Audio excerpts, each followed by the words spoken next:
Good morning friends, আজকে আবার সকালবেলা চলে এসেছি একটা নতুন ব্লগ নিয়ে। দিনটা সবাই সুন্দর করে শুরু করুন। তো আজকে সকালবেলা অনেক দিন ধরে একটা কাজ পেন্ডিং ছিল, সেটা হচ্ছে আমি ছোলা দিয়ে ছাতু করে নিই ছেলের জন্য। তো সেটা আজকে অনেক দিন পরে আবার করে নিলাম, কেন এটা অনেক দিন ধরে করা হচ্ছে না, যার জন্য কেনা ছাতু দেওয়া হচ্ছে। সেটা খুব একটা টেস্টি হয় না আর ভালো হয় না, তাই না আজকে এটা বানিয়ে নিলাম। দেখুন দেখুন এই কৌটোটা বানিয়েছি, ঢেলেছি কিছুটা, আর তারপরে মিক্সারে এটা করেছি। আমাদের এখানে ভাজা ছোলা কিনতে পাওয়া যায়, খোসা ছাড়ানো, সেটা এনে আমি মিক্সারে গুঁড়ো করে নিই। এটা কিন্তু খুবই ভালো হয়। দোকানে ছাতুটা জলে গুললে দেখেছি একটা হরহরে টাইপের ব্যাপার হয়, এটার মধ্যে কিন্তু সেটা হয় না। আপনারা যদি বাচ্চা থাকে বাড়িতে এইরকম ভাবে ট্রাই করতে পারেন কিন্তু। তারপরে এরপরে করে নিয়েছি, মাছটাকে একটু নুন মেখে রেখে দিয়েছি। তারপরে মাছের ঝোল হবে আজকে, আর লাউয়ের একটা তরকারি হবে। তো মাছের ঝোলটা করব বলে নুন মাখিয়ে রেখেছি, আর সাথে এখানে ভাতটাও বসিয়ে দিয়েছি, ছেলের ছানা বসিয়ে দিয়েছি। তো এটা করে নিয়েছি, তারপরে বাকি কাজগুলো করব। তো একটু ভাতটা হয়ে আসলে তারপরে মাছটা করে নেব। তো দেখতে থাকুন। এই লাউয়ের তরকারির জন্য একটু বড়ি ভেজে নিচ্ছি, তারপরে লাউটা ছেড়ে দেবো। তো বড়িটা ভাজা হয়ে গেলে লাউটা ছেড়ে দেবো, লাউয়ের একটা এমনি তরকারি করে নেব। এই ভাতটাও হয়ে এসছে অনেকটাই।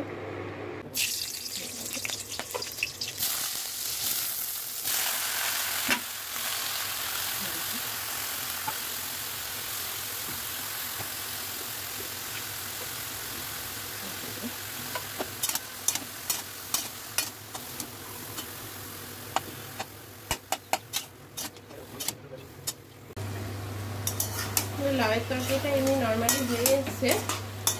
আমি এর মধ্যে মাছের মাথা দেব, কিন্তু তার আগে আমি ছেলের জন্য একটু তুলে রাখবো, কারণ কাটা হয়ে গেলেও খেতে পারবে না, তাই জন্য। তো এই অবস্থাতে আর একটু হয়ে গেলে আমি এটা তুলে রাখবো, তারপরে হয়ে গেলে আবার আমরা মাছের মাথা দিয়ে নেড়ে নিলেই হয়ে যাবে। এটা লাউয়ের এই তরকারি, মাছের মাথা দিয়ে তরকারিটা সব বাঙালিদেরই মনে হয় খুবই প্রিয়। তো এটা আপনারা ট্রাই করতে পারেন লাউ দিয়ে। আর আজকে যেহেতু এসেছে রুই মাছ, তো রুই মাছের মাথাটাও পেয়ে যাচ্ছি, তো এটা দিয়ে আজকে আমি ভাবলাম লাউয়ের তরকারিটা করে নিই। ছেলেকে চানা করে দিয়েছি, আর ওকে একটু একা একা হাতে খাওয়ার অভ্যাস করাচ্ছি। তো একা একাই খাচ্ছে। কালকেও রাত্রে কিন্তু ডিনারটা দিদি বাড়িতেও একাই করেছিল, এখনও খাচ্ছে। আবার কি হয়, মাঝে মাঝে একটু বলতে হয় খেতে, খাও খাও, এটা বলতে হয়, নাহলে আবার ভুলেই যায় খাবার কথা। 4 5 6 7 8 9 10 11 12 14 15 13 14 1 ball 14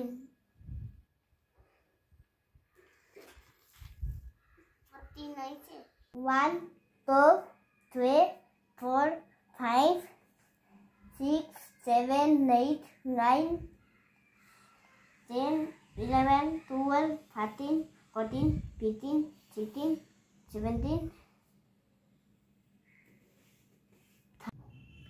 ছেলের প্রাইমারি যে প্লে স্কুলটায় পড়তো সেটা শেষ হয়ে গেছে, কারণ এরপরে ও বড় স্কুলে দিয়ে দেওয়া হয়েছে। সেখানে পরের সপ্তাহ থেকে ক্লাস শুরু হবে, তাই জন্য এই সপ্তাহটাও ছুটি রয়েছে। তো এই সময় সকালের দিকে ওকে বাড়িতে একটু পড়িয়ে নিচ্ছি।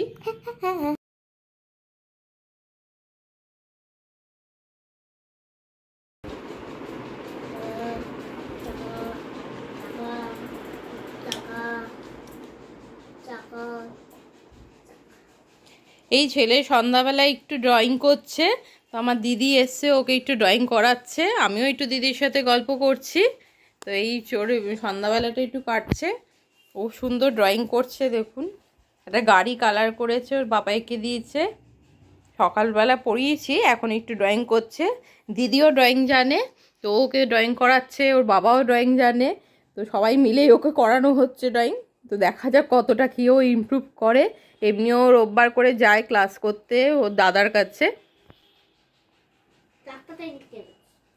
আর ও সব থেকে প্রিয় ড্রয়িং হচ্ছে গাড়ি। ও খেলতেও পছন্দ করে গাড়ি, ড্রয়িংও করতে পছন্দ করে গাড়ি। আর দিদি আমার বাড়ির কাছেই থাকে, দুটো গলি আছে আমার বাড়ির পরে, সেই গলির পরেই থাকে। তো দিদি আসলে ও খুব আনন্দ পায়, আর ও সেই ছোটোবেলার থেকে ওকেও দিদি ডাকে।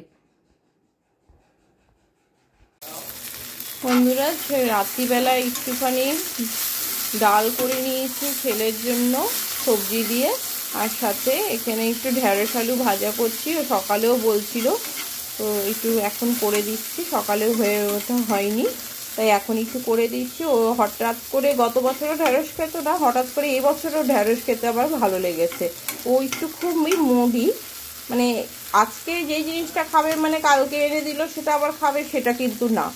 ধরুন আজকে ও সন্দেশ খেলো, কালকে যদি কেউ ওর জন্য সন্দেশ নিয়ে আসে সেটাও আর খাবে না। ও বলে এখন ভালো লাগছে না, এরকম ও ভীষণ এটা মুডি। তো যে জিনিসটা খুব একটা ভালো না, তো আজকে বলেছিল বলে আবার ঢেঁড়সটা একটু ভেজে দিচ্ছি। বন্ধুরা এখন প্রায় রাত্রি 10:30 বাজে। তো এখন একটা খবর তোমাদের সাথে শেয়ার করছি যে আজকে আমার ফেসবুক পেজে আনরেকগনাইজড কন্টেন্ট বলে একটা স্ট্রাইক এসছে। তো সেটা কি জন্য এসছে সেটা নিয়ে বুঝতে পারছি না, তো দেখতে হবে। তো যেটার জন্য খুব চিন্তায় রয়েছি যে এটা কি হলো, খুব মনটা খারাপ হয়ে গেছে এটা জানার পরে। তো একটু দেখতে হবে কি জন্য এটা হলো, এটা নিয়ে খুবই একটা দুশ্চিন্তায় হয়েছি। যদি ফেসবুক পেজটা কিন্তু কোনোভাবে ক্যান্সেল হয়ে যায় তাই খুব খারাপ লাগছে ভেবে। তো চেষ্টা করব কি করতে হবে, বিভিন্ন রকম সাজেস্টেড ভিডিও দেখতে হবে কি থেকে এটা হলো। তো বন্ধুরা এই ব্যাপারটা নিয়ে যদি কারোর কোনো কনসেপ্ট থাকে তাহলে একটু কমেন্টস করে অবশ্যই জানাবেন, তাহলে খুব হেল্পফুল হবে। এটা আনঅরিজিনাল কন্টেন্ট বলে কি এটা হয়েছে প্রবলেম আমি ঠিক বুঝতে পারছি না, তো দেখতে হবে নেট ঘেটে। তো এটা যদি আপনাদের কারো জানা থাকে অবশ্যই জানাবেন, তাহলে খুব হেল্পফুল হবে। সুস্থ থাকবেন, ভালো থাকবেন, বং বাঙালি ব্লগের সাথে অবশ্যই থাকবেন। আর রকমারি বাঙালি রান্না চ্যানেলটিকে অবশ্যই ফলো করুন, যাতে আমার নতুন নতুন ভিডিও আপনারা অবশ্যই দেখতে পারেন। আর চ্যানেলটিকে সাবস্ক্রাইব করে নেওয়া অনুরোধ রইল। নমস্কার, গুড নাইট।